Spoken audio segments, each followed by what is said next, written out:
ये ओम गुरुजी। अब ओम हरि ओम हरि। गुरुजी, मेरे को जो आपने मंत्र मंत्र बोले ना बीच में, जब हम ध्यान में बैठे थे, जी तो जी। उनका जो चार्ट हो आप हमें वो दे सब दो। मिलेगा, वो तो अभी मिलेगा, वो तो विद इन 1 आवर सब मिल जाते हैं, पूरा मेरे मिल। को वही, क्योंकि मेरे को साथ साथ में इतना नहीं लिखा गया, पर नहीं नहीं, एक और बात। वो लिखने का था ही नहीं एक्चुअली, कुछ लिखने का नहीं। मैं आपको कुछ जो चीजें जो लिखने को, ये जो बाकी अपन ने निर्वाण षटकम वगैरह ये सब भेज देंगे, इसका जो अनुवाद वगैरह वो भी भेज देंगे। एक उसकी एक एक मेरी चीज और छूट गई थी।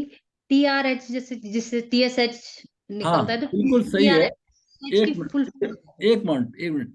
थायराइड रेगुलेटिंग हार्मोन, मैं आपको थोड़ा, आप आए नहीं थे तो मैं, दूसरों का भी रिवीजन हो जाएगा, आपको भी हो जाएगा। तो सबसे पहले 1 मिनट में ठहरिए, स्क्रीन शेयर करता हूँ। अच्छा प्रश्न है, जिन्होंने पहले नहीं समझा उनका भी रिवीजन हो जाएगा। ठीक है ना। मैं पीपीटी से समझाऊंगा पिक्चोरियल, तब आपको अच्छा समझ में आएगा। ठीक है ना। पूरा साइंटिफिक वो पूरा समझ में आ जाएगा कि है क्या।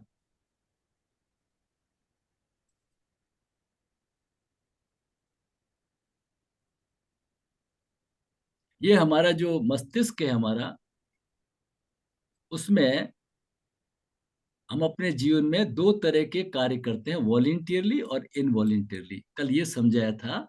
कुछ एक्शंस हमारे हम खुद करते हैं, हाथ को ऊपर नीचे वगैरह करना, और कुछ इनवॉलेंटरीली होते हैं, अपने आप ही होते रहते हैं, है ना। जैसे हार्ट बीटिंग होना, लीवर का चलना, सब इनवॉलेंटरी। उसको करता है हमारा मेडुला ऑब्लोंटा, करता है ये दिमाग के जो नीचे का हिस्सा है, मेडुला ऑब्लोंटा।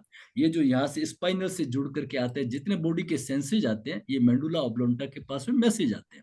ठीक है ना। ये करता है। तो श्वास भी लेते रहते हैं, दिन रात श्वास लेते रहते हैं। लेकिन जब हम प्राणायाम करते हैं, सजगता के साथ श्वास लेते हैं, तो मेंडुला, जितने भी लॉजिकल प्रोग्राम है, जितने भी आप सोच के कार्य करते हैं ना, तो वो उसको, ये दिमाग का लॉजिकल जो पार्ट है हमारा, उसको पकड़ा देता है। भैया सेरेबल कॉर्टेक्स अब तुम संभालो, मेरा काम नहीं है, मैं तो इन वॉलंटियर एक्शन को कंट्रोल करता हूं। तो इस जो दिमाग के है हमारा, इसके नीचे थैलेमस दिमाग होता है और उसके नीचे हाइपोथैलेमस होता है। और ये जो सब चीजें हमारी इंद्रियों से जुड़ी रहती है, ये हमारी जो 5 ये ज्ञानेंद्रियां, इनसे जुड़ी रहती है।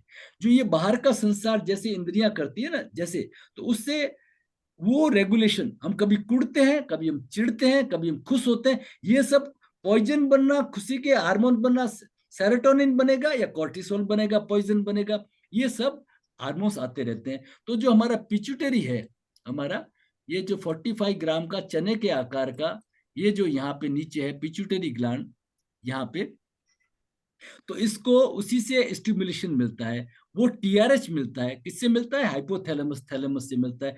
थायराइड रेगुलेटिंग हार्मोन मिलता है उससे। तो वो जब मिलता है तो ये टीएसएच रिलीज करता है। ये जो हमारा पिट्यूटरी ग्लैंड है, टीएसएच, थायराइड स्टिमुलेटर, थायराइड काम करो, पैनक्रियाज काम करो, पीएसएच मिलता है, ग्रोथ हार्मोन जीएच मिलता है, एफएसएच मिलता है। ऐसे करके 12 आज्ञा हैं जो हमारे पूरे शरीर को नियंत्रित करती है। ठीक है ना। जब ये टीएसएच आता है तो थायराइड, ये मैनेजर्स है बॉडी के, तो थायराइड T3 और T4 सीक्रेट करता है। और जब ये T3 T4 का कोटा पूरा हो जाता है तो वापस फीडबैक देते हैं, बायोस्टेट, होम्योस्टेट, जैसे बिजली का प्रेस में थर्मोस्टेट होती है, वो कहता है कट, तो कहते हैं अब टीएसएच अब थोड़ा कम कर दो, कम कर दो। इस तरह से ये पूरा होता है। तो थायराइड का मैं इसका एक वीडियो भेज दूंगा, जो थायराइड की प्रॉब्लम होती है, पिट्यूटरी ग्लैंड का क्या रोल है वो, ताकि आपको उसमें समझ में आ जाएगा। ठीक है ना। क्लियर हुआ कुछ आपका प्रश्न? नेक्स्ट जी किसी सर। का प्रश्न है तो बोलिए, नेक्स्ट बोलिए, किसी का प्रश्न हो तो। कोई प्रश्न है तो रखिए। गुरुजी, मेरे दो प्रश्न थे। वेलकम।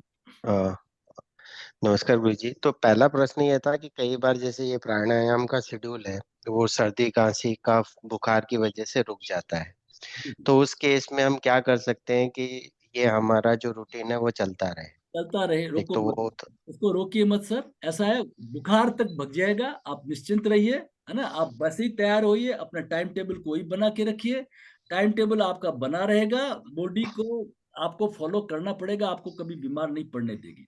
समझे? आप उठे, उठ करके अपना अपना टाइम टेबल किया, ठीक है ना। पेट साफ होता है नहीं होता है, हमारा काम है टॉयलेट में जाना, वापस आ जाना। ये सब हमारे गुरुजी ने समझाए हुए हैं कि भाई कोई केयर नहीं करनी है, बिल्कुल जैसे आप अपना रूटीन करके बैठ जाइए। और फिर अगर नाक दोनों रुके तो आपको पादाधीर आसन बताया हुआ है, श्वास को भरा और रोकिए, है ना। तो इसको रोकने से क्या होगा, नॉस्ट्रिल ओपन हो जाएंगे, सर्दी जुकाम आपका दूर हो जाएगा। धीरे धीरे इस अभ्यास को बढ़ाना है, श्वास को भरा रोका 2 बार, फिर रोक दीजिए, फिर दबाइए धीरे धीरे अपनी क्षमता के अनुसार, तो आपके दोनों नॉस्ट्रिल खुल जाएंगे। थोड़ा सा तेल बताया सवेरे, तेल डाल दीजिए, सरसों का तेल या षड बिंदु तेल, नॉस्ट्रिल दोनों क्लीन हो जाएंगे, है ना।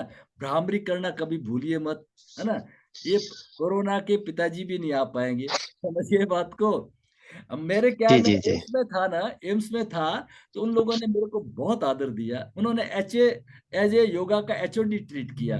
उसका मतलब क्या था, जैसे कोरोना का थर्ड वेव आना है, तो एम्स से 4 लोगों को ऑल इंडिया रेडियो पे बुलाया, है ना। तो एक कोरोना के हेड थे डॉक्टर दत्त सर, नवीन दत्त सर, एक PMR के थे नीतीश जी, एक आयुष की मीनाक्षी, ये हेड थे, और चौथा मैं योगा का होता था। तो फिर वो पूछते हैं एक एक से, 1-1.5 घंटे इंटरव्यू चलते हैं ना, तो वो पूछते हैं, सर से पूछा, उनसे फिर मेरे से पूछते हैं, अब आप बताइए ये जो थर्ड वेव आने वाली है तो क्या करें। मैंने कहा भाई हम तो हनुमान जी महाराज के भगत है, बिल्कुल यही, जो जो सुरसा बदन बढ़ावा, हम अपनी इम्यूनिटी को बढ़ाएंगे, ठीक है ना। ये तो आते रहेंगे, कांटे तो है ही, जूते पहनना है, हमें इसका इंतजार नहीं करना है। कोरोना नहीं आया तो सोरोना आएगा, और आएगा, कुछ और आएगा, डॉन आएगा, जॉन आएगा, आते रहेंगे, इससे नहीं रुकना है। इसलिए ये छोटी मोटी चीजें बाधाएं आती, उसको रुकिए मत, आप तो अपना नियमित करिए। इवन आपका फीवर थोड़ी देर में आप अनुलोम विलोम प्राणायाम करेंगे, अपना थोड़ा सा कपालभाति करेंगे, अपना रूटीन करेंगे, वो खत्म हो जाएगा, टूट जाएगा। फिर आपने सिर स्वरोदय कर रखा है, तो उसके अनुसार आप पता करिए ये किस स्वर का है। गर्मी की वजह से आया तो चंद्र चलाना है, सर्दी की वजह से आया तो सूर्य चलाना है। और जब भी आपको बताया सूर्य भेदन करें तो उसको कंप्लीमेंट अनुलोम विलोम और भ्रामरी से करें। अगर चंद्र भेदन करते हैं तो उसको कंप्लीमेंट अनुलोम विलोम और भ्रामरी से करें, ताकि क्या है, शरीर हमारा पूरा बैलेंस हो जाए। ठीक है ना सर, रुकना नहीं। नेक्स्ट जी बोलिए। जी जी।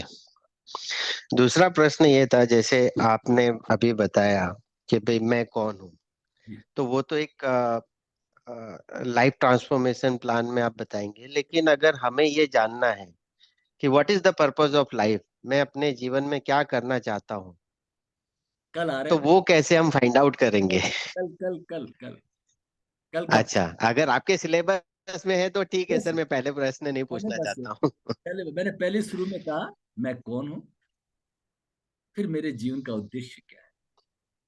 अब जी जी उद्देश्य पता चल गया, उद्देश्य पता चलने के बाद में तो फिर मेरे को क्या करना चाहिए, किसको फॉलो करना चाहिए, है ना, क्या पढ़ना चाहिए, जी जी। क्या स्वाध्याय होना चाहिए, है ना। कि 4 लोग मुझे उठा के ले जाए और फिर पीछे बोले राम नाम सत्य है। अरे पहले ही बोल देते ना भाई, ये तो पहले बोलने की चीज। तो पहले बताइए, पहले बताइए ना। जैसे अपन ने एक जापानी कहानी से शुरू किया था, प्राण की। कि जापान के एक टापू पे रेत के टिब्बे में कोने में एकांत में एक 17-18 साल का लड़का बैठा हुआ है, और उसके चारों तरफ 4-5 साल के छोटे छोटे बच्चे गेरुआ कपड़े पहने हुए बैठे हुए चारों तरफ, और वो कुछ बातें कर रहा है। तो एक अंग्रेज पत्रकार को कौतूहल हुआ, और वो गया उसके पास में, भैया आप क्या कर रहे हो। तो मॉन्क बड़ा सहज था, वो बोले कुछ नहीं, स्कूल का पहला दिन है इनका, तो सबसे जरूरी चीज प्राण है, तो प्राण की शिक्षा दे रहे हैं, बड़ा सहज होकर के। लेकिन वो अंग्रेज को झटका सा लगा, तो वो समझ गया। उसने कहा फिर आपके यहाँ क्या शिक्षा देते हैं ना। तो हमारे यहाँ शिक्षा देते हैं, उनके यहाँ शिक्षा देते हैं मैकाले प्रभु की लिटिल लिटिल ट्विंकल स्टार, क्या है, ए फॉर एप्पल।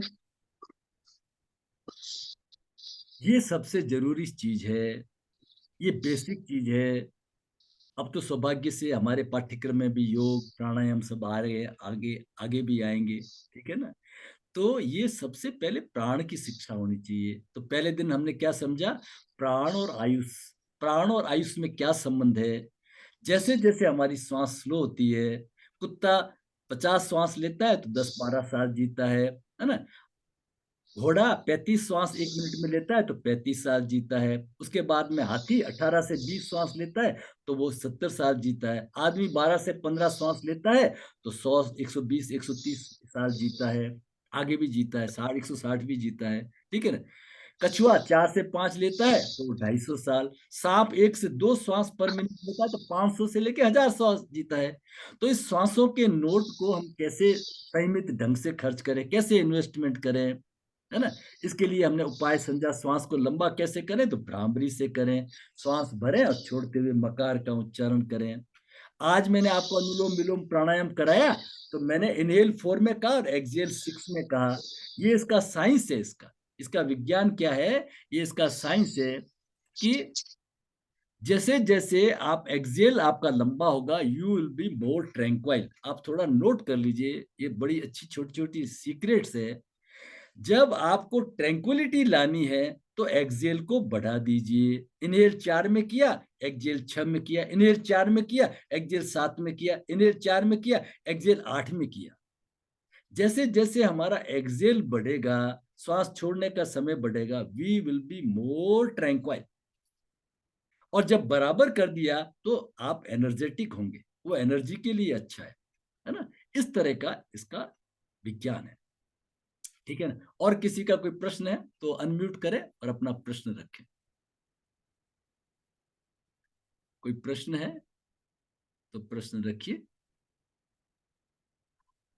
और आज रात को हमें याद रखना है, सोने से पहले ओमकार ध्यान। जैसे सिर को तकिए पे रखा, सस्वर 1 मिनट करेंगे, ओम ओम ओम, पूरे जोश के साथ बोलते रहेंगे 1 मिनट। फिर उपांशु धीमे स्वर में ओम ओम, फिर मन में मौन ही बिना बोले।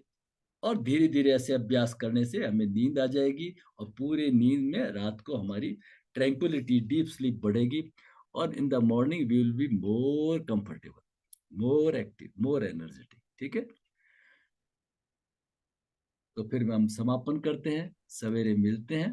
कल का प्रश्न हमारा, कल का रहेगा हमारा